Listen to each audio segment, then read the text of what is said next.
The Murder Shelf Book Club contains disturbing content related to real-life crimes. Listener discretion is advised. Fine, if that's the way you feel, Velma said, her anger suddenly flaring. I just can't believe you're treating me like this. She whirled and was out the door, and then turned saying nothing more, giving Ronnie a look he would never forget. It was a mean, mean look, he later recalled, real angry, unlike anything I've ever seen before. As Ronnie watched his mother drive away, he was overcome by guilt. He had promised her that she always could count on him, and now he had turned her away. From Death Sentence, the true story of Velma Barfield's life, crimes, and execution by Jerry Bledsoe.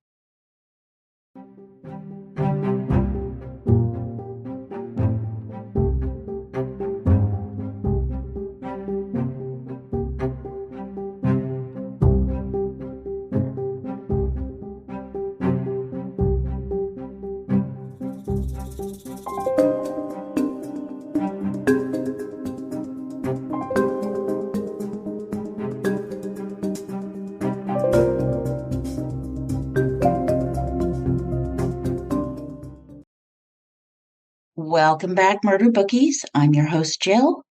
This is episode 64, Poisoning the Waterhole, the second of my trilogy on Death Sentence, the story of Velma Barfield's life, crimes, and execution by Jerry Bledsoe. The twists and turns of this case is like a roller coaster ride. And a shout out to all the dads out there. Happy Father's Day. All right. A few exciting developments I want to share with you. I am on Patreon, so now you can support the podcast and better join me on a Zoom the first Thursday of each month, 7:00 p.m. Eastern Standard Time. And we'll talk about the books, the cases, new developments, updates, and you can help me pick the books I'll feature on the podcast. Fun, it is where we can discuss, share, and delve deeper. So please join me on Patreon. The link is www.patreon.com/Murder Shelf Book Club. And it's also found on my blog. So I am excited to be sharing this with you. Oh, and if some huge break in true crime comes, because it's been happening like almost weekly, we will do a live Zoom whenever that may be. All right, so in our previous episode, 63, we learned how Velma Burke Barfield was arrested for the murder of her fiancé, Stuart Taylor, blowing the minds of her children, Ronnie and Kim. We delved into her abusive childhood, her marriage at 17 to Thomas Burke, building a family, Velma, the consummate class mother. We also saw Velma descend into drug addiction, her doctor shopping, and overdosing regularly. We learned how she lost 2 husbands and her parents as tragedy pummeled her over and over again. Manipulating, creating situations where Velma can play the victim, she totally stresses out her kids. After a stint in prison for passing forged checks, Velma begins caring for the elderly couple, Montgomery and Dolly Edwards, and after their deaths, John Henry Lee and his wife Record.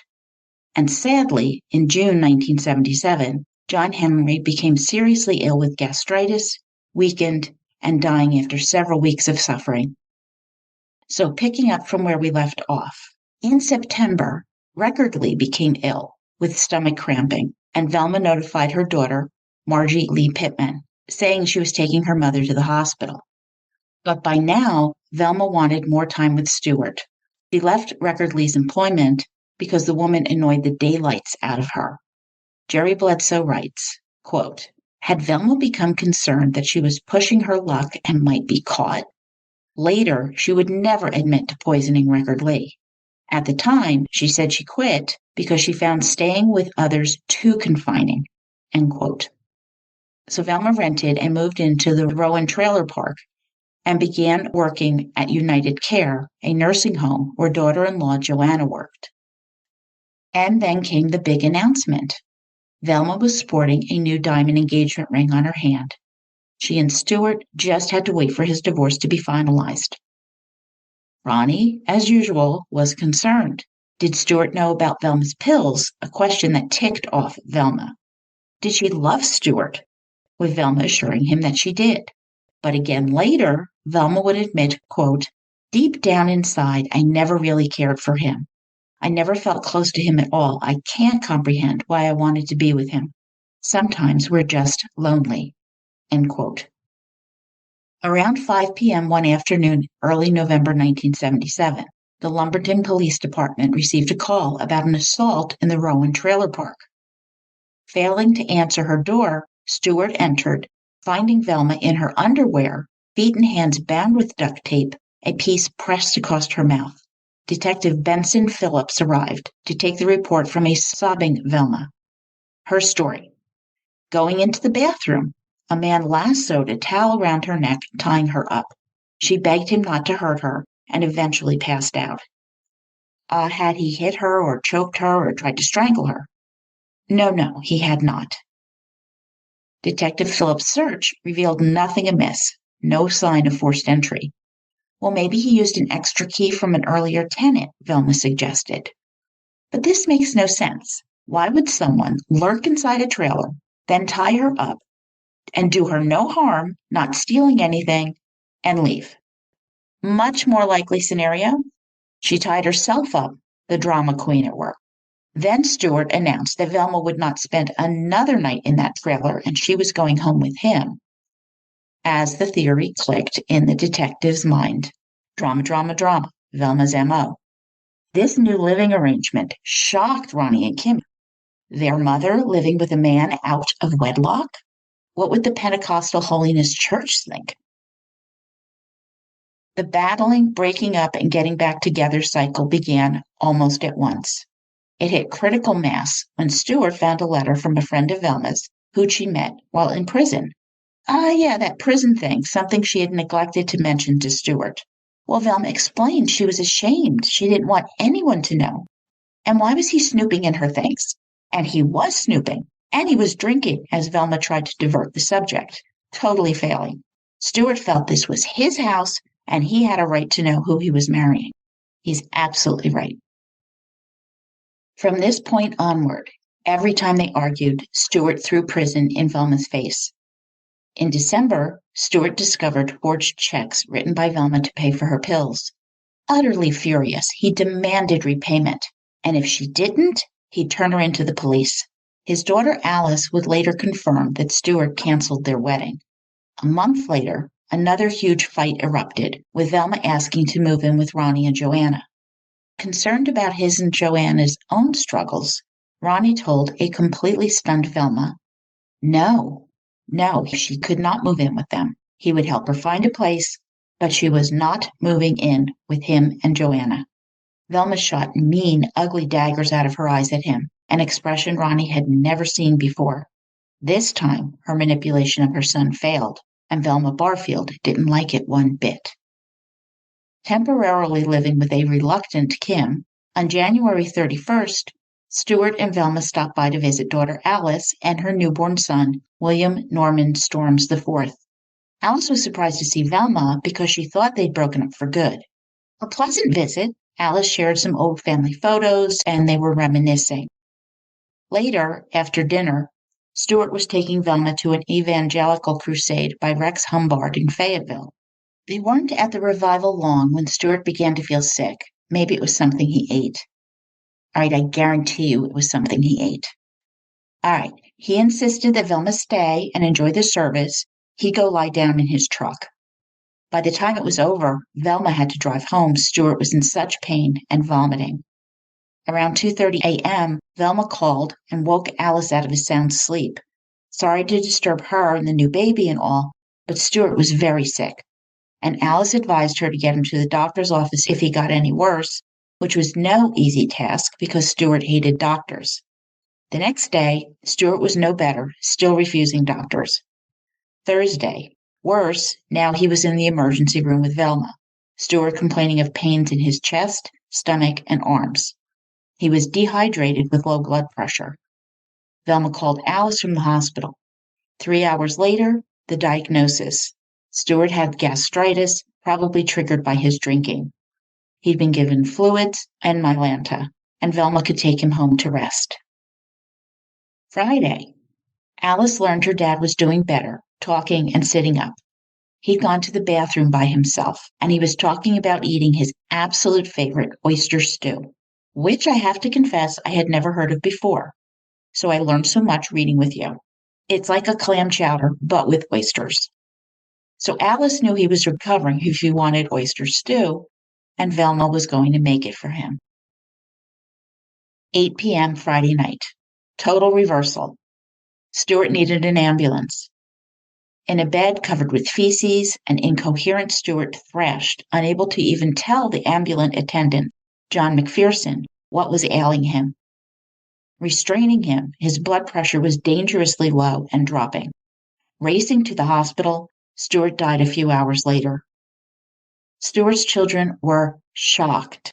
Their dad was 56 years old. He had never been sick.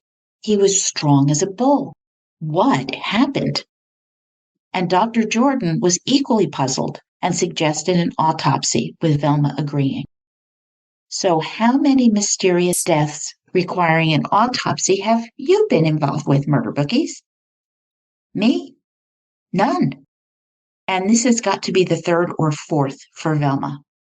Interesting, huh? Sunday morning, 5:30 a.m. The phone rang at the home of the Lumberton police detective, Benson Phillips. A woman was crying hysterically. Maybe she was drunk. Trying to calm her, he managed to figure out she was reporting a murder and she knew who did it, saying, quote, "Somebody's got to stop her," end quote. But she wouldn't give Detective Phillips any other information. So thinking she was a crackpot, he said to call back and he'd be in the office by 8 a.m. Now at work, Phillips found no reports of any homicides. But this woman called back, calmer this time. It took a lot of effort, but the detective began to pry loose some details. Velma Barfield had killed her boyfriend, just like she killed her own mother. The caller had no proof, but there were probably others too. Way too many people around Velma Barfield had died, like an elderly couple. Phillips wanted to know how she knew this. Quote, "Because," she said, "Velma is my sister," end quote.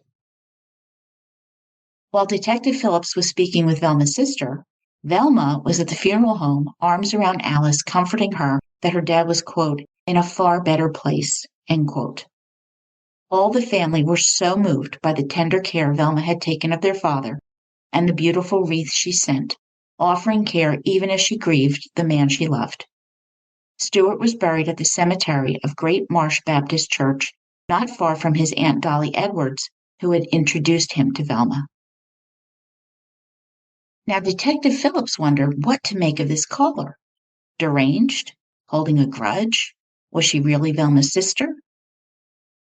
Well, he looked into the deaths that had occurred over the weekend and heard about Stuart Taylor's passing. Detective Phillips called the pathology department. Would there be an autopsy? Bob Andrews, the regional medical examiner for like the last 20 years, had already done one. If wrongdoing was revealed, though, the sheriff's department had jurisdiction, so Phillips called Detective Wilbur Lovett to give him a heads up. Puzzled, Dr. Andrews couldn't find a cause of death, just severe gastritis. This wouldn't kill a man in good health, as Stuart had been, but examining a bit of tissue that he'd saved, Dr. Andrews noticed an abnormality, so he sent tissue samples off to the North Carolina Chief Medical Examiner, Dr. Paige Hudson.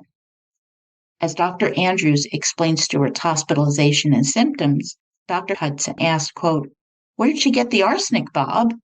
end quote, referring to Velma.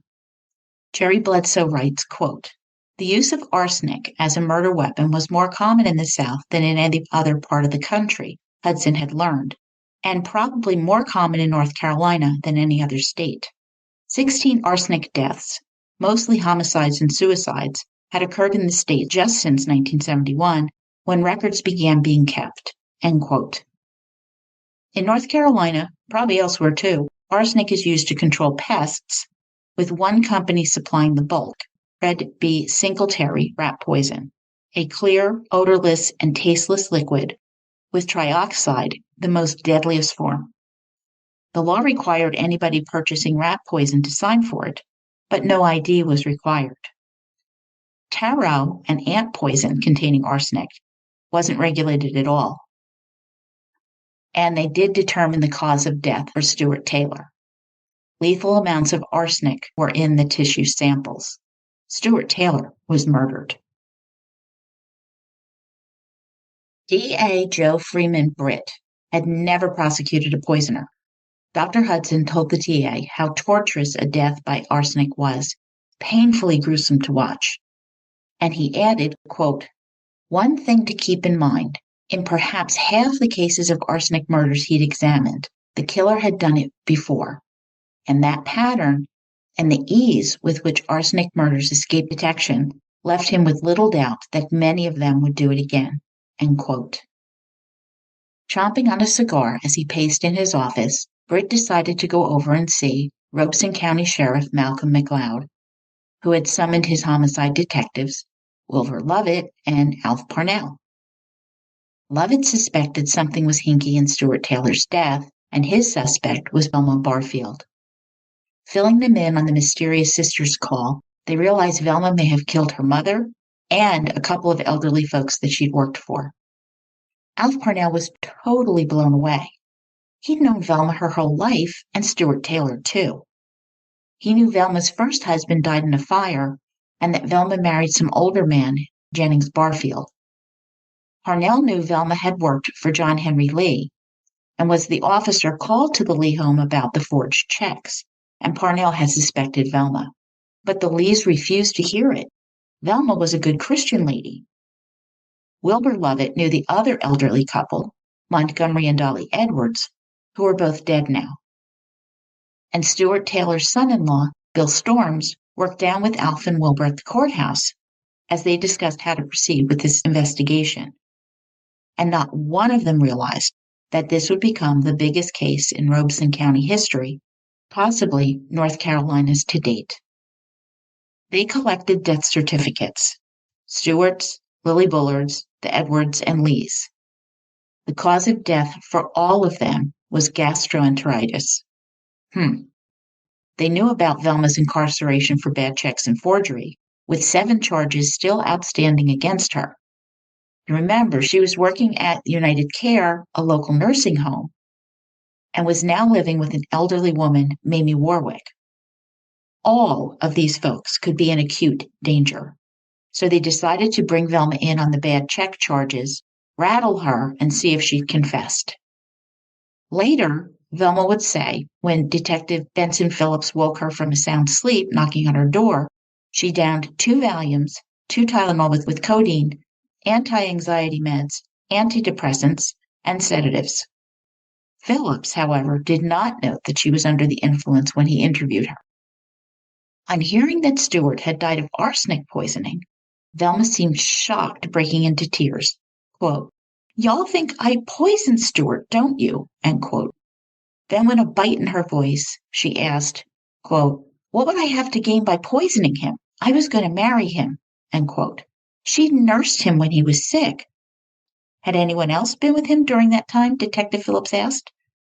No, said Velma, vehemently denying any involvement. Would she take a lie detector test? Velma said yes. And Phillips, while taking the shaken woman home, would say, quote, "Velma, you know, this can go all the way back to your mother," end quote. They knew about the other victims. Giving him a sharp look, she turned away and went inside Mamie's. Bill and Alice Storms were told that Stuart's death was a homicide and that he'd been poisoned.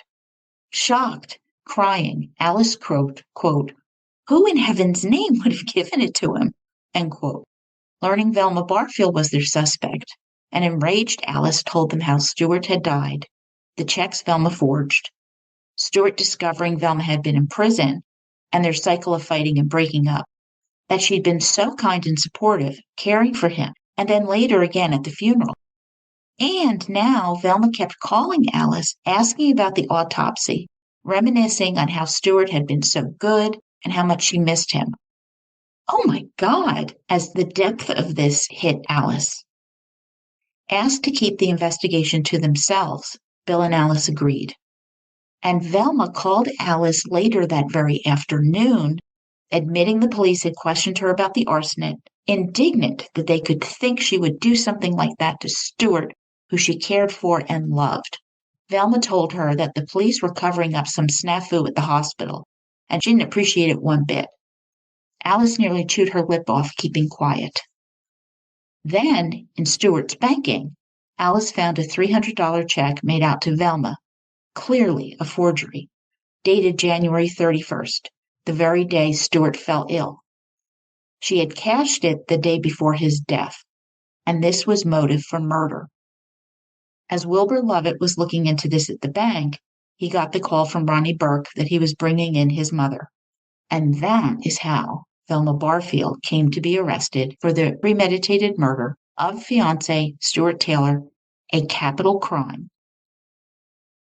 Bob Jacobson was one of the few Lumberton attorneys who was qualified to try capital cases.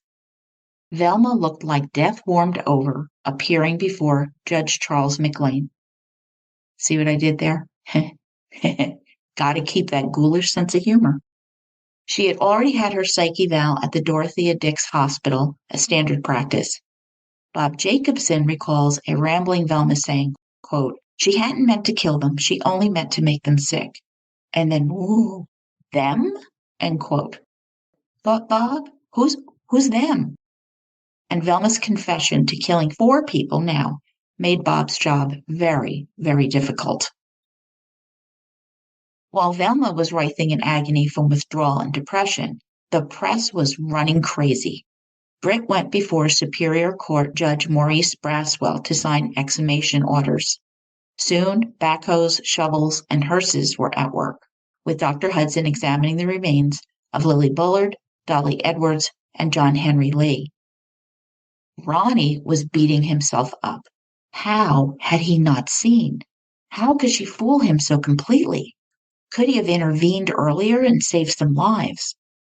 Kim was devastated. Mom killed Grandma, such a gentle, loving woman? And then her husband reminded Kim about 3 weeks ago when Velma was staying with them. Kim had come home, meeting a stressed and jittery Velma who wanted to borrow the car. Kim knew she was going to go out and get pills, so she offered to drive her. Indignant, huffing, Velma refused and stalked off to sulk. She and Dennis both got sick afterwards with severe cramps and stomach pains, vomiting and diarrhea. They had both gone to the emergency room. "Remember the tea?" Dennis reminded Kim. Oh my God, it hadn't been the flu. Now Kim agonized, quote, "How do you forgive a mother who attempts to kill you for no greater reason than petty spite?" End quote. While moving his mother's things out of Mamie's house, Ronnie found dozens upon dozens of pill vials and turned them over to Bob. This helped convince Kim and Ronnie that the drugs were at the root of the evil Velma had unleashed. Velma's brothers and sisters also struggled with anger, horror, and the bonds that tied them to her. All right, for the record, I do not think this is about drugs. Drugs definitely impact you. They do terrible things to you, but they do not turn you into a calculating, manipulative, homicidal maniac. No, not buying it. Mm-mm. Remember, death by poison, especially arsenic, is a drawn-out process. This is not like you accidentally pick up a gun and shot somebody. All right, so on March 26th, the grand jury indicted Velma for a single count of murder. Released from the psychiatric wing, Velma pled not guilty by reason of insanity. Jacobson asked for a change of venue, with the judge agreeing, setting the trial in Laurinburg in the adjoining county. Now, back in his law school days, John Freeman Britt opposed the death penalty. Maturing, quote, "In 7 years, he had tried criminal acts too horrendous to believe. He encountered people so vicious, so evil, so utterly irredeemable, that he had become convinced that society had no other choice but to eliminate them. To do otherwise was to ensure that some other innocent person would suffer down the road." End quote. At this time, under North Carolina law, juries had the right to recommend mercy in capital cases. And they did. Plea deals became essential to moving justice along.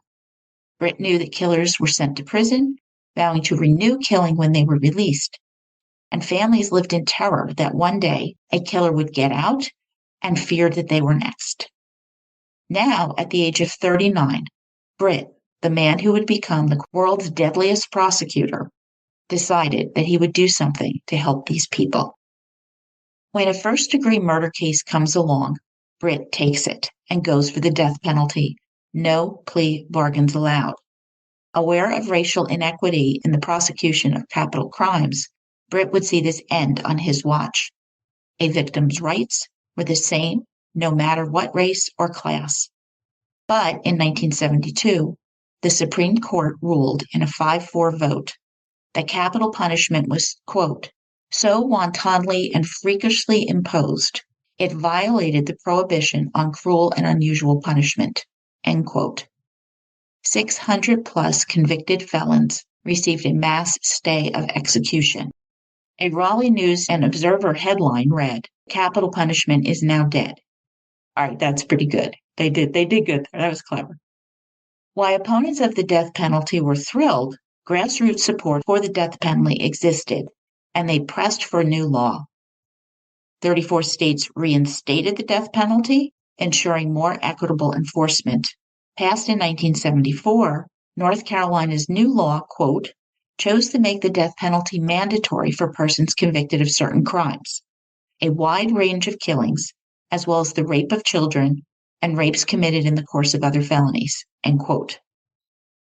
Over the next 17 months, Britt would prosecute and win 13 first-degree murder cases, a national record.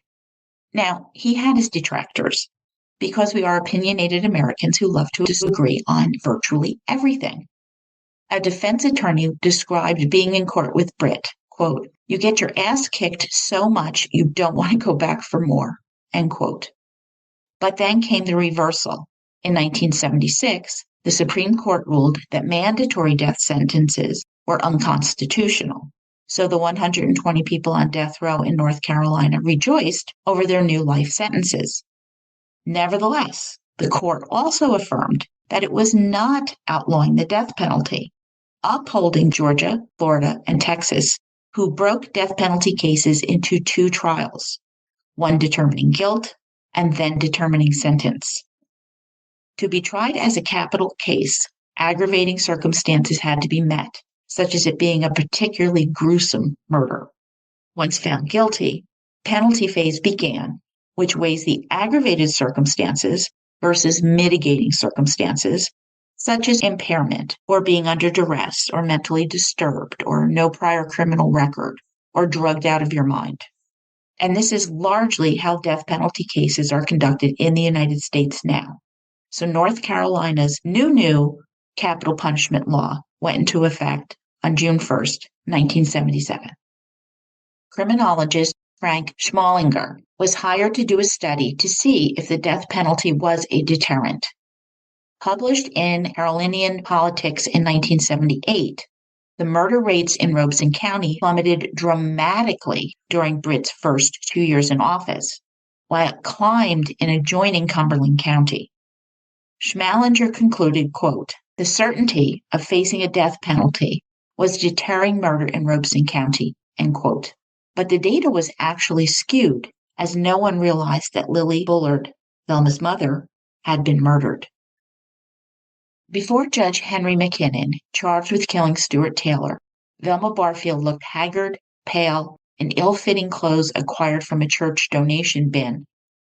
But the family was there for support. Ronnie and Kim had accepted that Velma would never, ever leave prison. A female and a grandmother, defense attorney Bob Jacobson, didn't believe that Velma would be sent to the gas chamber. It was just unheard of, even facing a prosecutor like Britt. With his legal philosophy, Britt did not buy into the whole jury consultant thing, calling it courtroom voodoo. And this jury pool was composed of earthy people from a rural small-town area. Britt's most important query was, how do you feel about the death penalty? And those adamantly opposed were dismissed. Jacobson and Britt wound up with 7 men, 5 women, 9 black, 9 white, 3 black, 2 alternatives were selected, both white, a man and a woman. They were waitresses, retired Navy flight engineers, timber buyers, a secretary, factory workers, a Forest Service employee, a National Guardsman. So you're talking a real cross-section of the population. Now, while most attorneys place a lot of value on opening statements, Britt did not. He did not want to telegraph where he was going or waste any of his story, so he declined, and Jacobson followed suit. Britt called Stuart's son, Billy Taylor, who described his dad's agonizing medical condition in the emergency room. Stuart couldn't stay still, couldn't sit up, lay down, was holding his stomach in pain.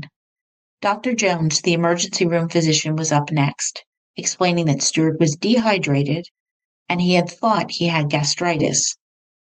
How many poisoning cases had Dr. Jones treated? Was probably over 100, he replied. Had anything tipped him off that this was unusual? No, not really. Jacobson was next, asking about Dr. Jones's familiarity with Valium, a tranquilizer that sedates. He was, and Jacobson went into the Valium and the numerous other medications Velma was abusing.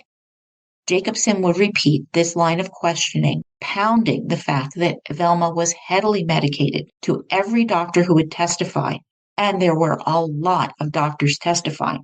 I am not going to get into every single one with the same kind of line of questioning. They all have a little bit different perspective, and I would still read the book. It is really very well done. Dr. Larson, who also treated Stuart, had treated hundreds of poisoning cases over 36 years. If he had known it was arsenic, he'd have given Stuart BAL, British anti-Lewisite, which, had it been administered the day prior, might have saved Stuart's life. Britt asked Dr. Joe Alexander, a physician with over 25 years' experience, about this British anti-Lewisite, which counteracts poisons like arsenic. How much lead time did a doctor need to counter potentially terminal arsenic poisoning? Alexander explained that arsenic can kill in 6 to 48 hours, so it was best to begin as soon as possible, as soon as suspected. Jacobson crossed the doctor, who recited again the numerous medications that Velma was taking, all potent tranquilizers, painkillers, plus Malax and the Valium, with Velma refilling them also. Was he aware that she was seeing other doctors, rattling off a list of names? No, he was not. Would he have refilled his prescriptions if he knew about the other doctors? No, he would not. So Dr. Richard Jordan, who had treated Velma in the past, confirmed the symptoms of arsenic poisoning: vomiting, diarrhea, severe abdominal pains, restlessness, mental confusion. He said Velma appeared to be grieving at the hospital. And then the pathologist who did the autopsy testified. Unable to identify a cause of death, he had sent the tissue samples from Stuart's organs out for testing and uncovered the high concentrations of arsenic, the cause of death. Jacobson had a fit when Britt called Margie Lee Pittman to the stand, the daughter of John Henry Lee, as the judge ordered the jury to be removed. Her testimony is irrelevant to this trial, but Britt explained that he could conclusively prove that Velma had murdered John Henry Lee with arsenic, same symptoms, and the motive tied to checks that Velma had written on Mrs. Leah's account, establishing Velma's modus operandi. The revelation was that Record Lee had also fallen ill, and samples taken from her showed arsenic in her hair and fingernails.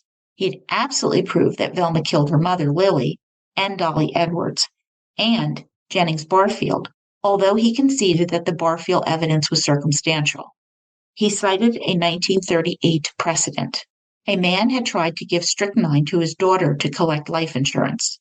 In this case, the state was permitted to present evidence that he had previously murdered his 2 wives for insurance money, and this was later upheld in higher courts. So now Britt is presenting the same circumstances. Velma confessed to trying to make Stuart sick, and for that reason, the state needed to show these other killings as intent, which is a factor in determining between first and second degree murder. Further, Velma had pled not guilty by reason of insanity, resting on the notion that she didn't know what she was doing. Quote, I want to be in a position to show that she did very well know the nature of her act. As a matter of fact, she probably knew more about arsenic poisoning than most physicians. The law is clear, end quote. Well, Britt wins. On the stand, Margie Lee Pittman told the jury about how she hired Velma and how her parents had become ill. Of John Henry Lee, she said, quote, I stood over him when he was on the potty chair because he was too weak to go to the bathroom. I wiped his head from sweat pouring out all over him. He would groan, and if you had been in the yard, you would have heard him. It was so hard, end quote. Upset at this time, Margie had said to Velma, quote, Daddy is dying. Daddy is dying, end quote. In the ICU, John Henry Lee passed away. Britt also showed her some checks, signed Record B. Lee. Was this her mother's signature? No, said Margie, it is not. Frida Monroe, another daughter of John Henry Lee's, testified. At the hospital, Velma told her, quote, Frida, I do not believe your daddy will go home alive. I've seen it happen too many times, end quote. Ouch. Weldon Jordan, Lily Bullard's doctor, stated under oath that he had been puzzled by Lily's death. He had asked Velma for permission for an autopsy, which she had granted. He was followed by the loan manager with commercial credit in Lumberton, who testified that Velma took out a loan in the name of Lily Bullard for $1,048 on November 12, 1974. No payments were ever made, and a delinquency note was sent to Lily on December 27th, 4 days before her death. Lily had commented about it during their Christmas celebrations, the last of her life. Ultimately, the life insurance repaid the loan. Trial Day 4. Jennings Barfield's daughter, Ellen Mintz, told the jury of being summoned to the hospital and arriving to learn that her dad had died. Velma assured Ellen that she had stayed with Jennings, that she'd done everything she could for him, and she should not feel badly about not being there when he died. He must have caught some stomach flu. William Hamilton, a Duke University pathologist who performed the second autopsies on Lily Bullard and Jennings Barfield, testified as to their deaths by arsenic poisoning. The state medical examiner, Dr. Hudson, was back, and he confirmed that John Henry Lee and Dolly Edwards also died of arsenic poisoning. Dr. Hudson would later testify that tarot singletary poisons were quite lethal. Britt asked him, since arsenic gradually builds up in the body, is it possible to recover?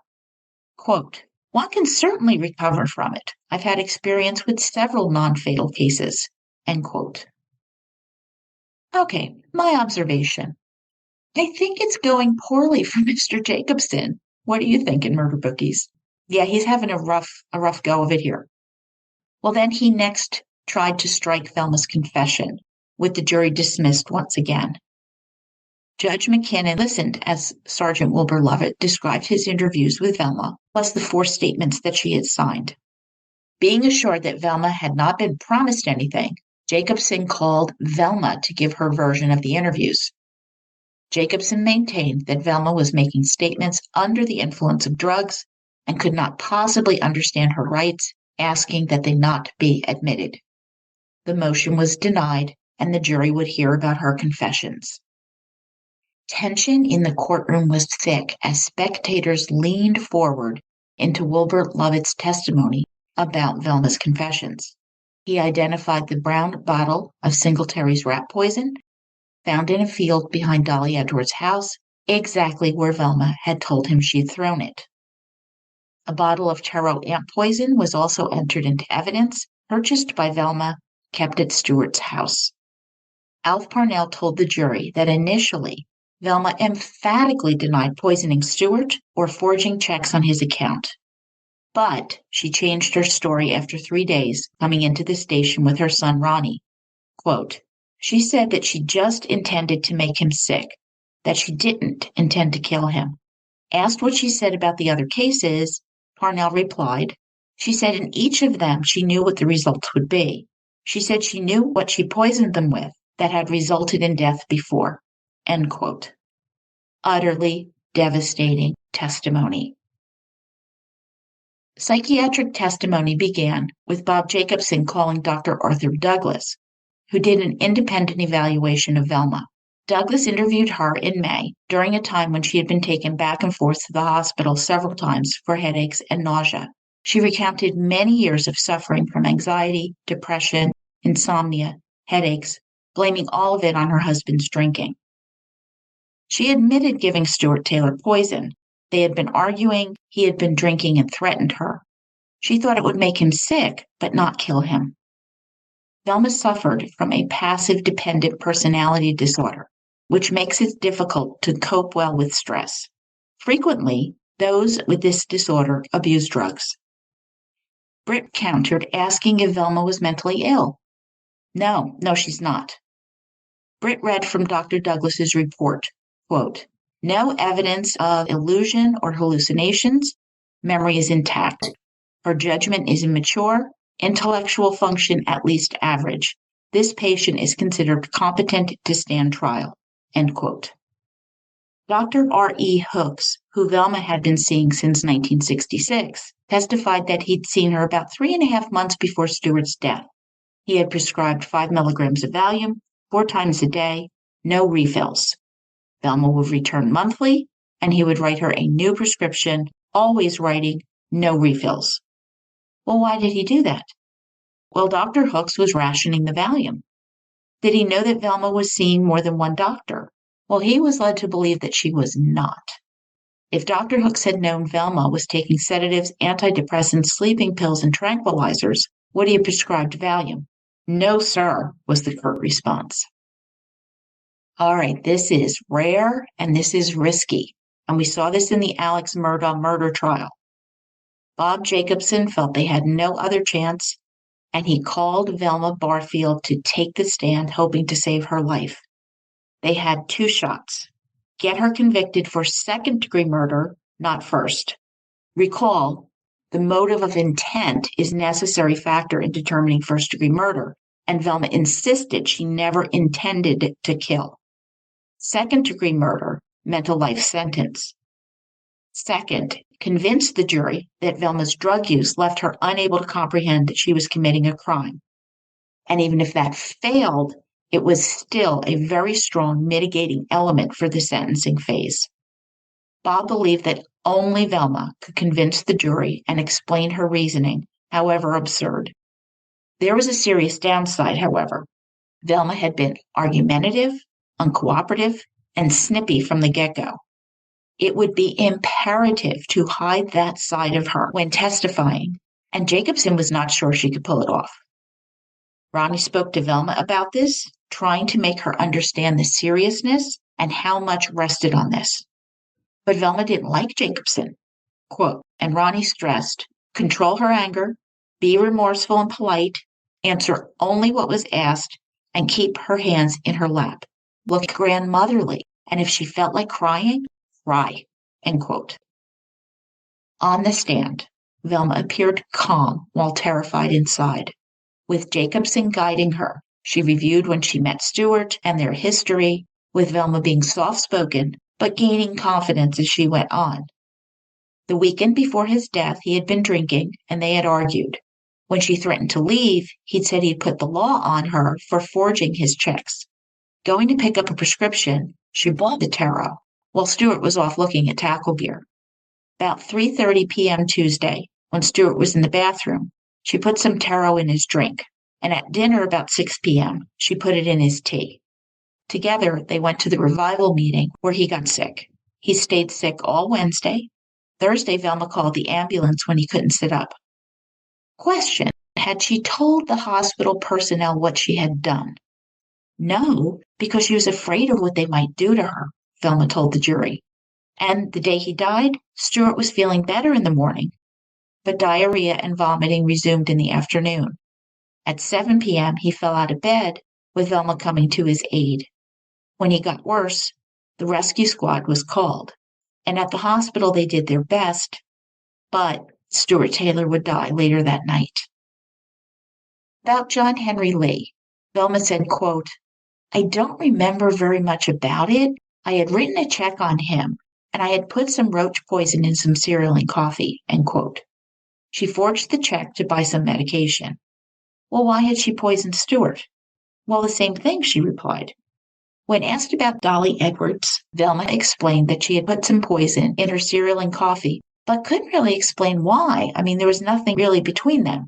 It had to be the drugs, but she denied forging Dolly's check. When they turned to Lily Bullard, Velma's mother, quote, I did not realize my mother would die. I have never intended to kill anyone, end quote. What about her second husband, Jennings Barfield? She denied any memory of poisoning him. With regard to her interview and confession, Velma didn't recall being read her rights. She did remember Sergeant Lovett saying, quote, it will make it easier on you. Tell me everything you know, end quote. And Velma had. When asked if she'd ever forged a prescription, Velma confirmed that she had and did time in prison for it. So at this point, Bob Jacobson had hit all the points he wanted Velma to make. She had been earnest, soft-spoken, and sincere. Half over, it was now Britt's turn. Prosecutor Britt wanted to trigger Velma's anger, and after reading her psych eval, he believed he knew exactly how to do it. Passive aggression. When confronted or threatened, Velma got angry, and the jurors needed to see aggression, hostility, not a demure grandma.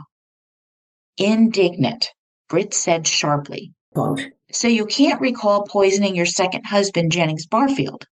She answered, no, sir, I do not. Had she bought poison in 1971? No, the first time was right before her mother died. When? Britt pressed. Well, the day she died, Velma responded. Their verbal combat had begun. What type of poison was that? Well, it was Singletari's. And thereafter you switched to Charles ant poison, did you not? Yes, later I did. Did you ever give any poison to Record Lee? No, I did not. Velma's responses were growing sharper.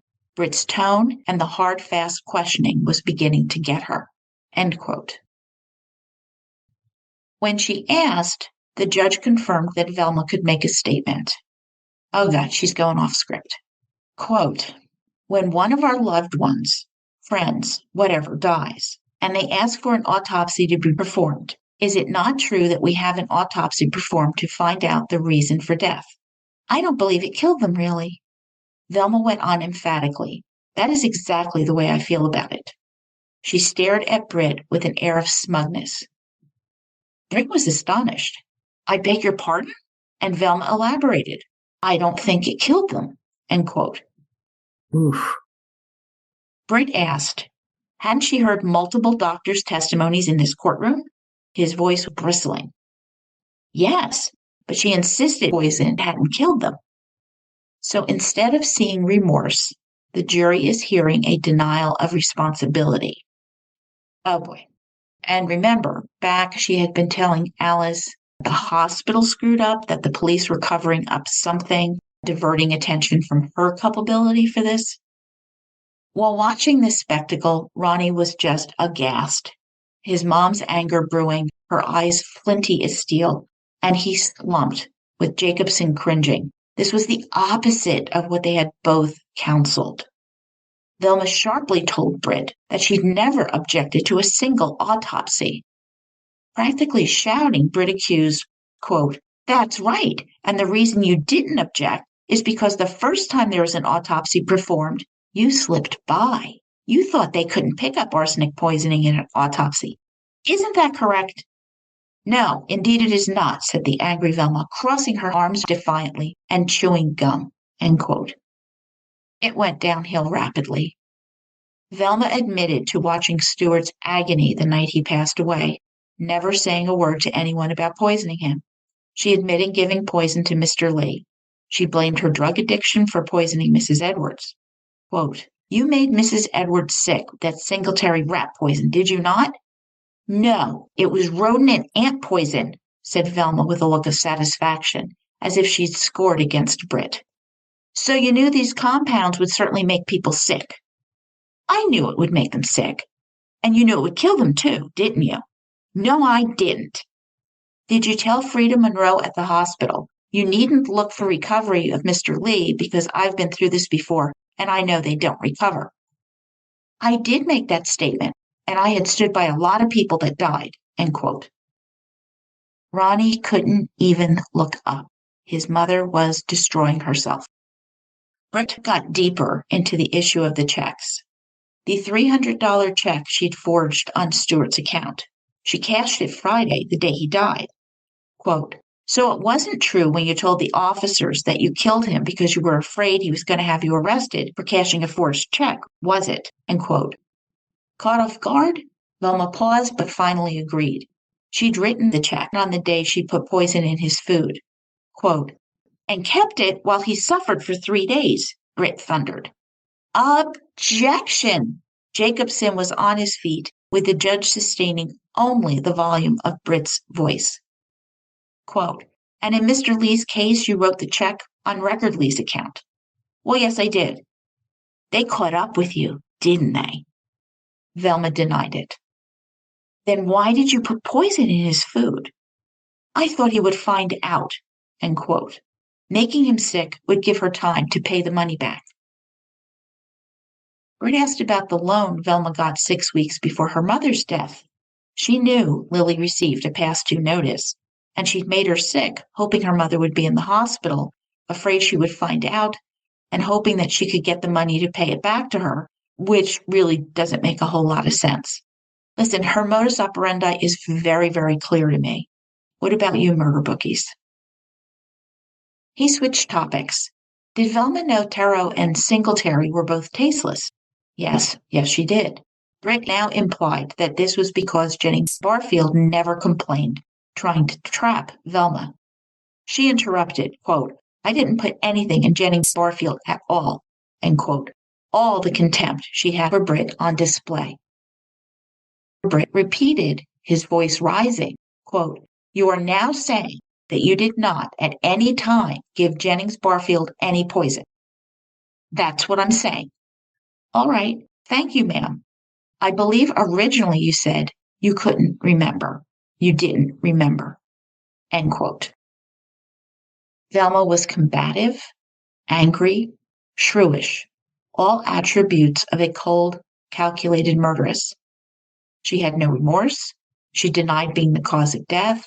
She was callous, mean, as if she didn't care at all that all of these people were dead. Challenging Velma afterwards, Ronnie was pissed. Velma retorted, quote, well, he's the one that started it. He was yelling at me. No one's going to yell at me like that, end quote. Exasperated, Ronnie knew Velma had put herself on death row. Bob Jacobson knew that Velma had blown it too. Second-degree murder was ruined, but maybe the drug abuse could still work. He called Dr. Bob Rollins, a forensic psychiatrist who had once been the superintendent of Dorothea Dix Hospital, where Velma had been for 6 weeks before her arrest.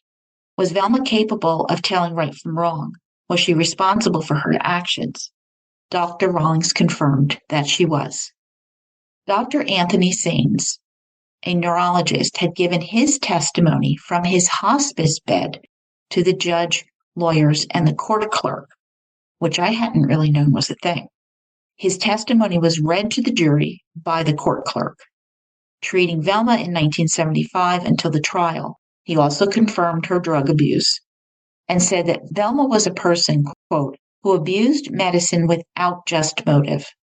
Her depression was organic, a disease of the body that affected the mind, leaving no initiative and an inability to cope. She was unable to establish an equilibrium between being hostile to her environment or becoming dependent on it. In other words, she's either a parasite or a destructor, end quote. And this is a defense witness describing her as a destructor. Oh my God. Wow. Ronnie testified for Velma, outlining her many overdoses since his father's death in 1969 and taking drugs away from her the day she was arrested. Jacobson produced the grocery bag of medication vials that Ronnie collected from Velma's room, admitting them into evidence. Britt asked Ronnie how his dad died. Well, from smoke inhalation, Ronnie said. Now, Britt had had Thomas Burke exhumed, but found no arsenic in him, only heavy soot in his lungs and trachea. Had Velma been outside the home's door when the fire occurred? Well, Ronnie didn't know where she'd been. Sounds to me like Britt is trying to say that Velma started the fire. Had she killed Ronnie and Kim's father? Remember, there were 3 fires in 2.5 years. Had she committed arson too? Jacobson called a slew of doctors and pharmacists, all discussing Velma's prescriptions that they had filled in December and January before the murders, at least 13. All right, we get it. All right, she's an off-the-chart addict. We got it. But then, horrified, Jacobson realized he had forgotten to ask Velma an important question. Oh, Lord, and he's going to have to recall her to the stand, risking another go-round between her and Britt. Back on the stand, Jacobson asked Velma how many medications she had taken the day she poisoned Stuart. 3 sedatives, 3 antidepressants, 6 Valiums, 4 anti-anxiety, all about 11:30 a.m.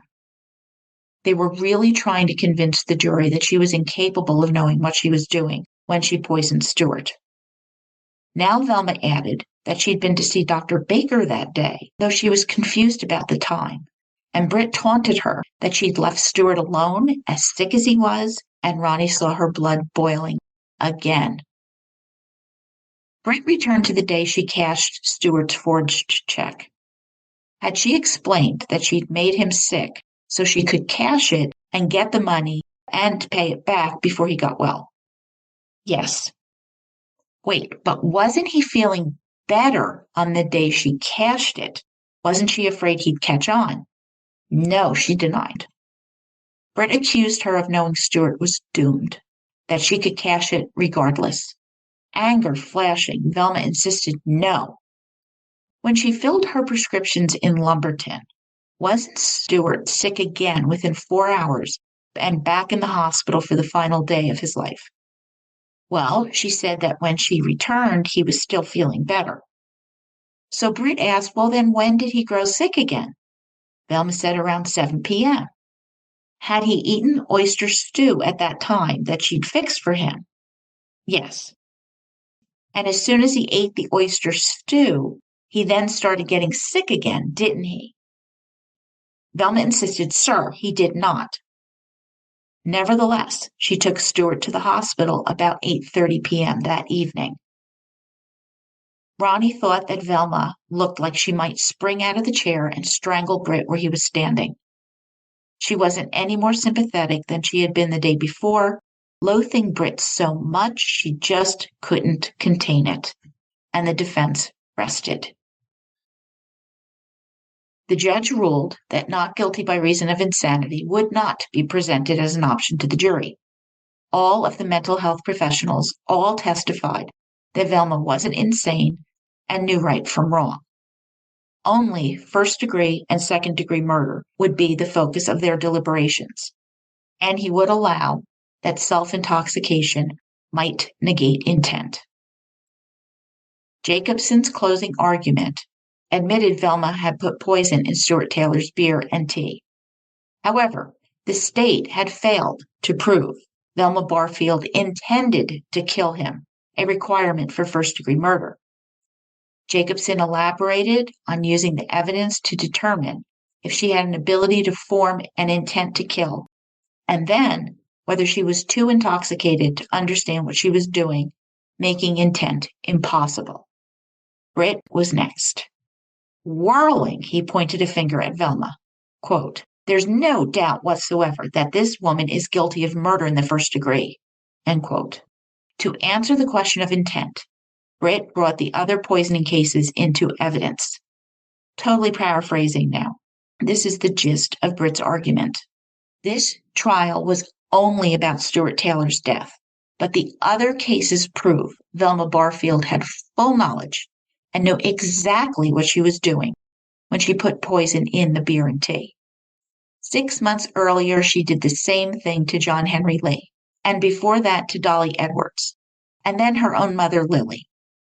A person of ordinary intelligence doesn't do this over and over without knowing what the outcome was. There are all kinds of people out there with disease, mental, physical, all kinds of issues, and they don't poison those around them. A tarot can has a little skull and crossbones. She knows what that means. She magnificently deceived those around the victims, consoling, pretending to care, while watching Stuart die in agony, and never said a thing to save him. The British anti-Lewis site could have saved him. She intended to kill him, and she did. He asked the jury to bring in a guilty of first-degree murder verdict. With a smirk on her face, Velma raised her hands and gave him a silent applause. None of the jury could have missed it. Absolutely unbelievable. Her inability to separate her immediate needs and wants for a second and control herself is incredible. It is all about Velma. It is not about what this might do to her kids, her sisters, the rest of the family. She is a right fighter. She has to be right even if she gets herself killed. Jury foreman Ronald Tutton, who is an auditor with the North Carolina Department of Revenue, began by assuring all the jurors that they would all reach their own conclusions. But to his surprise, the jury was already in agreement. They did not believe that Velma was so drugged she didn't recognize giving Stuart poison would kill him. Her explanation was just absurd. Intent was already firmly established in the mind of the jurors because Velma might have saved Stuart's life if she told the doctors about the arsenic when he first got to the hospital. She did not. Clearly, she wanted him to die.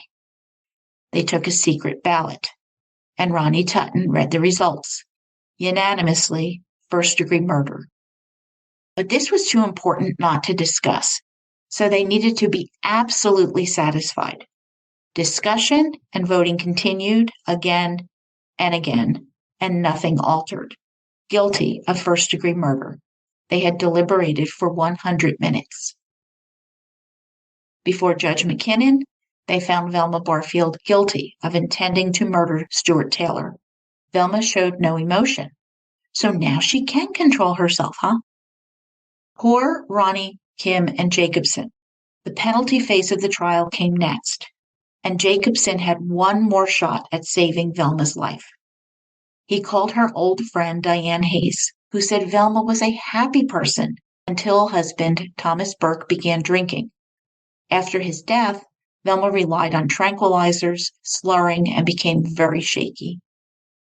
Kim was also called to the stand, re-emphasizing her mother's extensive use of drugs, and Ronnie also testified about his concerns, speaking to her doctors about not prescribing her more medication. Britt now spoke to the 12 members of the jury in lulling tones about Stuart, 56 years old, who was living and breathing on January 31st and planned to be doing so on February 3rd, but had his life stolen from him. Gone forever, Velma Barfield killed him. Britt got more passionate, highlighting the pain that Stuart suffered as an indifferent Velma watched. She did all this for money for drugs. Quote, it goes back to dope, and more dope, more forgeries, more covering up, more poisonings, end quote, as she nursed the dying and the sick. He hearkened Velma not to Florence Nightingale nursing him through his illness, but a cold, calculating Lucretia Borgia. That is just genius. Well played, Britt. I am impressed. The judge then instructed the jurors on their deliberations, and the weight game began. Foreman Tutton felt the gravity of the decision that he and the other jurors faced. This time, they began with a minute of silent prayer. A woman's life was at stake. The verdict sheet had 4 questions. 1. Did aggravating circumstances exist? 2. Did mitigating circumstances exist? 3. Did mitigating circumstances outweigh the aggravating? And 4. Were the aggravating circumstances sufficient for the death penalty? The jury discussed each, ensuring everyone understood all the legal terminology. In a secret ballot, all 4 questions would be responded to. Reviewing the responses, Tutton realized they were all identical once again.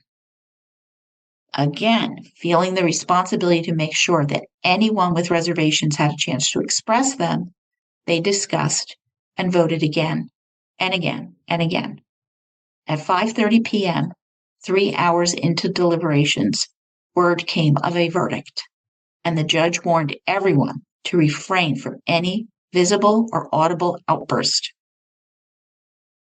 Reading from the jury sheet, Judge McKinnon read that the jury found all the aggravating circumstances existed, but found against the mitigating circumstances, Velma's drug intoxication. They found that the mitigating circumstances were insufficient to outweigh the aggravating, and the aggravating circumstances were sufficient. Quote, "We, the jury, unanimously recommend to the court that the punishment for defendant Margie Bullard Barfield be the death penalty." End quote. Kim sobbed, Ronnie slumped, and Velma stood silent, expressing nothing. After polling the jury, the judge thanked them for their service. Speaking of Velma, he set the date for her execution as February 1st, 1979, which happened to be Ronnie's 6th wedding anniversary. Ronnie approached prosecutor Joe Freeman Britt, quote, "I know you were just doing your job. I and my family don't hate you for it," end quote. A totally drained Britt responded, "I wouldn't want anyone to hate me." And the two men shook hands. Wow. I remember when courtesy and decency like this existed, mutual respect from two people on widely diverse sides of an issue. It's called common decency, and that is how it's supposed to be. And this concludes episode 64, Poisoning the Watering Hole, on Death Sentence, the True Story of Velma Barfield's Life, Crimes, and Execution by Jerry Bledsoe. In our next episode 65, we will deep dive into the defense's efforts to save Velma Barfield's life and the juxtaposition of those seeking justice for her victims, especially the families. The human element remains heartbreaking. And what a different kind of serial killer story. Thank you for listening, Murder Bookies. And please leave a 5-star review wherever you listen. And remember, I'm on Patreon. That first Zoom was so much fun. It was great fun to see you and chat with you and hear your ideas on our cases. And I'm kicking around some new book ideas.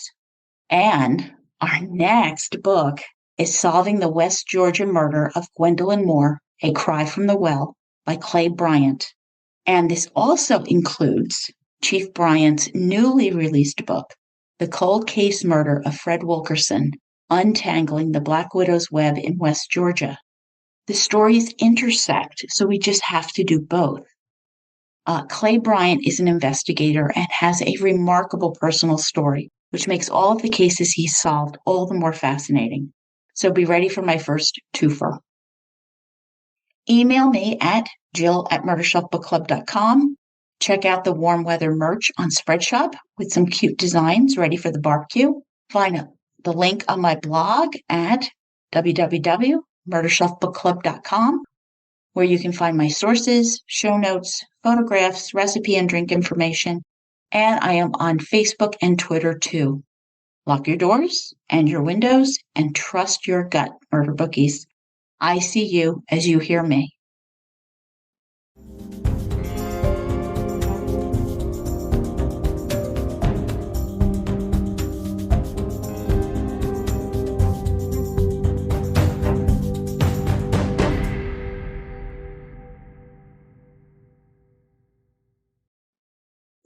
Written and produced by Jill, all rights reserved.